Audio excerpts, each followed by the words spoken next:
So these are the levels of organizations. You have the subatomic, which is the protons, neutrons, electrons. And you have the atom that turns into a molecule, so like water.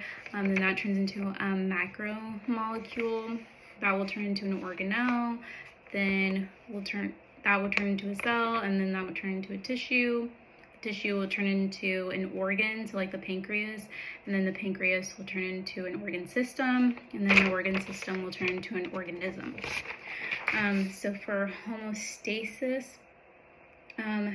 is your internal stable environment, and in order to maintain that stable environment, we use feedback loops. So for the first one, it's a negative feedback. So for example, if you put the thermostat on like 25 degrees, your body is going to start like producing heat to try to keep you warm and get you back to your normal body temperature.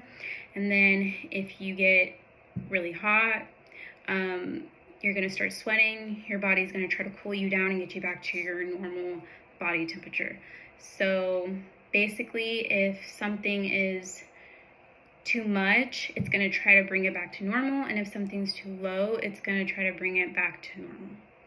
And then for positive feedback, my example is giving birth. So when the baby's head starts to get closer and closer to the cervix, so say like that's the cervix, and this is the baby's head, it's putting pressure on the cervix, and that starts releasing oxytocin. Then you start getting contractions and then more pressure. So with positive, instead of bringing everything back to a set point, so like back to normal, you're trying to exaggerate your response continuously until you get to a point where the initial spark isn't there anymore. So then for directional terms, you have anterior, that's the front. You have posterior, that's the back.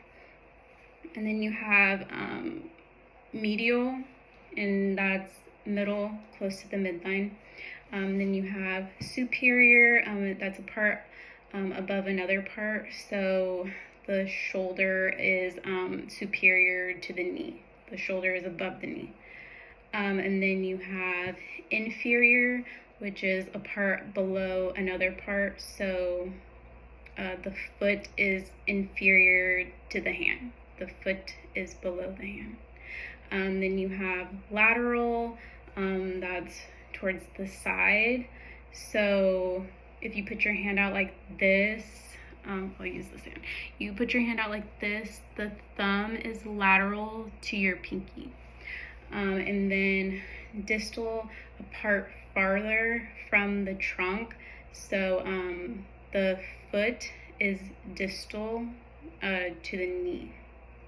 And then proximal, a part closer to the trunk. So the elbow is proximal to the hand.